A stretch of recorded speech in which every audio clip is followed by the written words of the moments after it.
And you can't see what's going on with the little kids if you buried yourself under a hood. So I want you to think about that. Talk about it with your folks. Anything we've talked about, please talk about with your folks. You know, Kansas has another law here that I think all kids should be aware of. Kansas law has a safe haven called the Newborn Infant Protection Act, which allows parents or legal guardians to surrender custody of their newborns to authorities within 45 days of birth, without legal ramifications. Infants who have not suffered any bodily harm may be left with on-duty employees of fire stations, city or county health departments, medical care facilities, who then contact law enforcement according to the act. Sometimes kids find themselves in situations they never planned. They never planned to be a kid and have a baby. So they don't know what to do about it. So in this case, they put the baby in a trash bin. That is why we have this law, so that you don't have to do that. You need to know.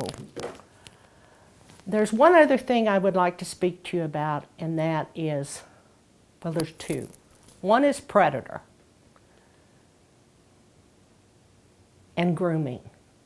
My granddaughter and I had a discussion about grooming, and she explained it to me this way. She said, grooming is when you're on the internet and someone comes on and says, your family doesn't understand you, but I'll be your friend. And then later on they send you a gift, like a cell phone. And then later on they say, I sent you a naked picture of me, now you send me a naked picture of you. And that is her definition of grooming. And guess what the person's name who's doing it is? She calls them a predator. A predator. Predators come in both genders. Predators can be women or men. They can be young or old.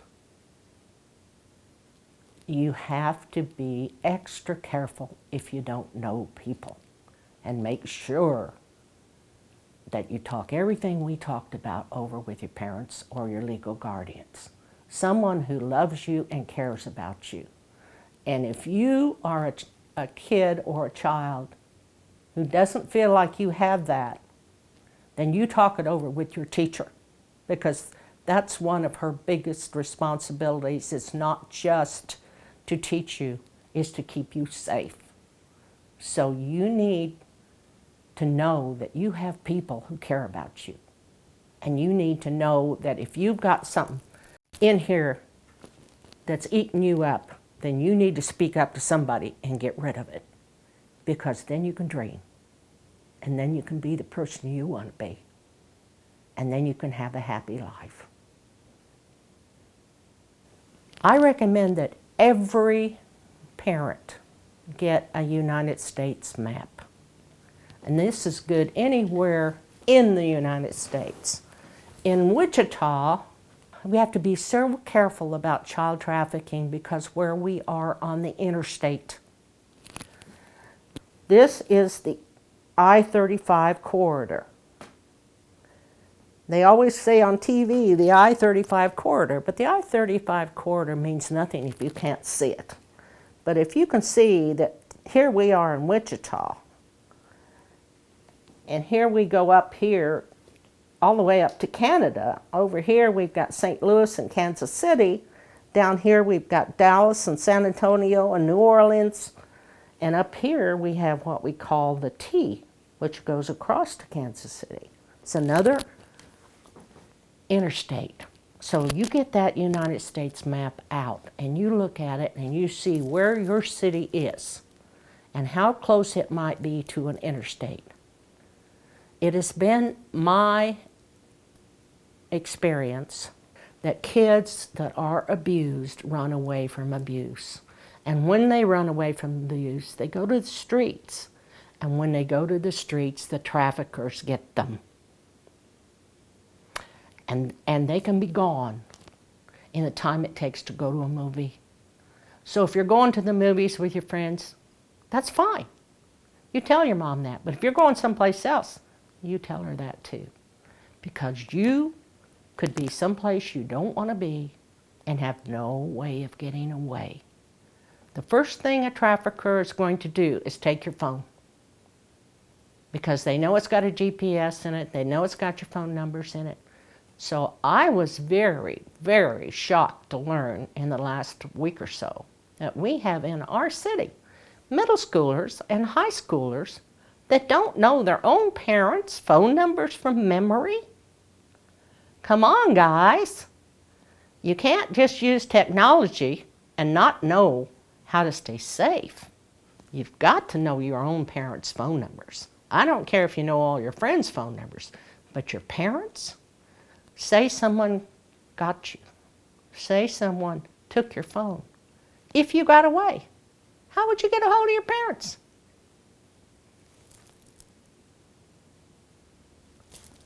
So I recommend that you talk that over with your parents and you work on it. And I think that's all I've got to say for you today. I hope that what we've said has done some good. Lily has another video. Hers is called Shaken Baby, and it's about babysitting and how to take care of not to shake a baby. That particular video, I feel, could actually, possibly, potentially stop shaken baby. Because kids that learn at an early age, they remember those things. If they wait and tell you when you're 22, I think, well, yeah, you drive the car on the left hand of the street. It doesn't really, the importance isn't there. Once you see that shaken baby with the clear head that lights up, the importance is there. Thank you very much. Okay, well, it's good to see people out here. It really is, and even some kids. That's good. You kids are babysitting age, and I wanted to talk to you about babysitting a little bit. I also have to get my thoughts together just a minute. Anyway, this is Baby Cakes, and she is a real sweetie pie. Well, I don't know how many of you have babysit yet, but you will. And anyway, this baby is special. She is loved very well, but she has got a crying problem. And my second granddaughter started crying when she was about 2 weeks old, and she didn't quit crying until she was 18 months old. And she was very hard to take care of. One of the first things you need to do if you've got a crying baby is see if the baby's hungry. Now you put the bottle in her mouth, and if she spits it out or moves around, she does. She's full. She doesn't want it. So then the next thing you do is to check and see if we need our diaper changed. Well, that part's okay. And then this is just a piece of information here. Do not stick your finger down the back like I just did the front, because I only did that once. After that, I learned to pick a baby up, and I got a very good nose, so you just check it out that way. Okay, nothing stinks, everything seems to be okay there. Well, you need to burp her. You might have to pat her for a long, long, long time. Now she just won't quit. I'm getting more and more frustrated. I try to call the mom. The mom's not answering her phone. Okay, I try to call my mom. Well, I forgot Mom had a meeting tonight. I checked the baby's feet. They're a little cold. I put some socks on her. She's not too hot anywhere, she seems okay. The socks don't help. But because I know my feet hurt when they're cold, and I could cry. But anyway, I'm just dealing, and I'm rocking, and I'm doing all this. Well, it looks like the neighbor's home. I call her. She's normal. She just left her lights on while she went somewhere. Okay, so I take the baby into its crib and lay it down in the crib because maybe I'm bothering the baby. Because our frustrations, our feelings, even our thoughts can soak right into that baby. And that baby can be just as frustrated as you are. Okay, the baby, I left her in there 10 minutes, she still didn't quit crying.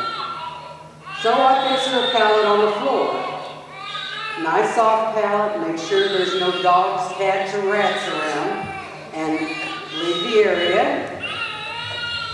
She still won't quit. Well, it's absolutely driving me crazy. Shut up! Just quit crying! Oh my. She quit crying. But look what I did. The back of the skull are the two places that control your eyes. Now, if you have shaken the baby as bad as I just did, you may cause blindness, definitely eye trouble sometime later in life.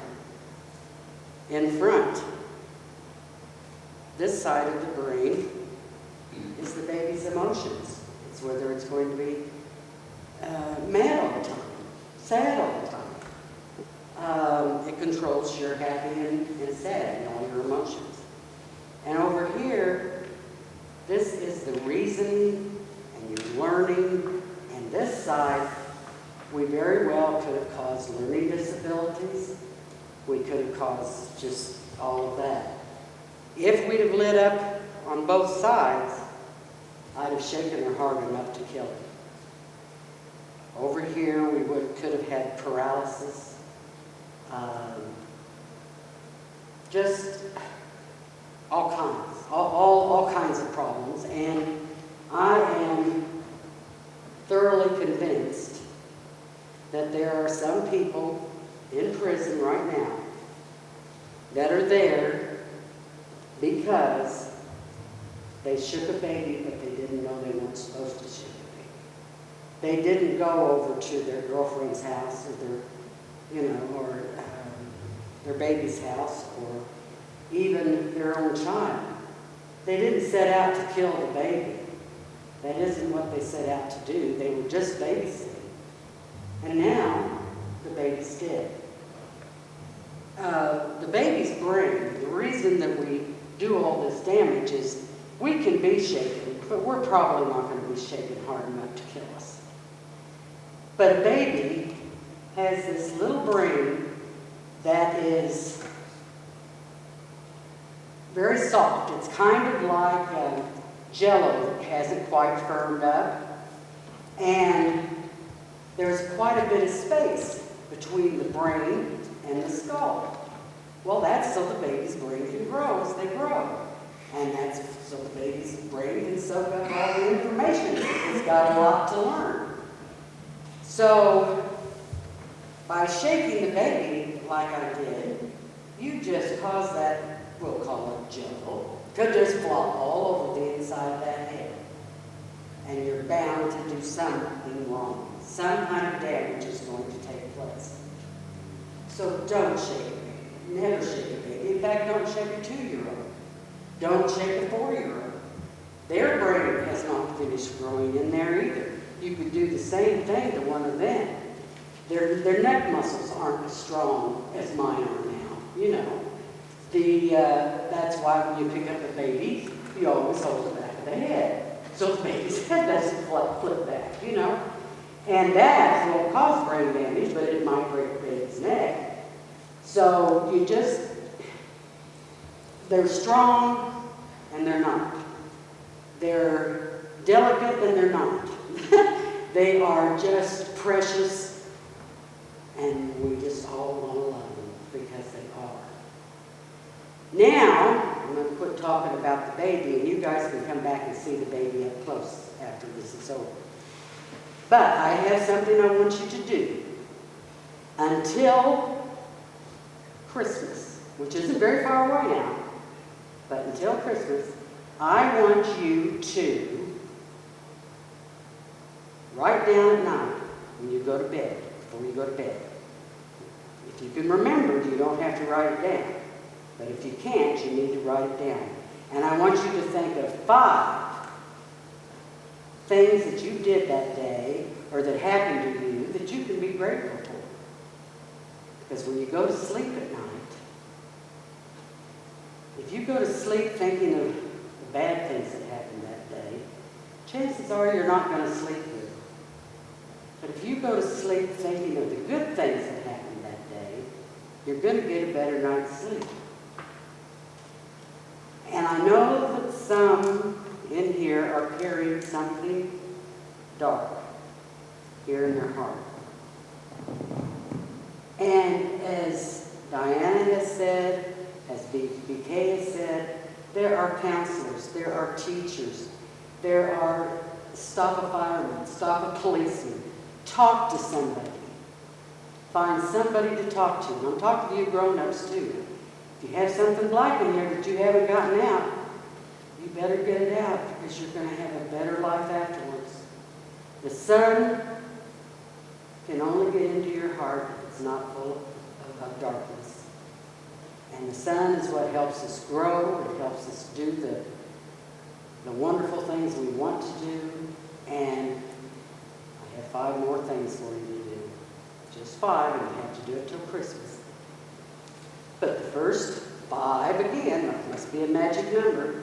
The first 5 people you meet in the morning, you see in the morning, mama, grandma, dad, brother, sister. Maybe not till you get to school when you see anybody. But I want you to say, good morning. And I want you to have a smile on your face. Now, sometimes it's not easy to smile, but fake it. You can fake it. And just barely smile. Show your teeth, not in a snarl, but in a grin. And this is for everybody. I want you all to try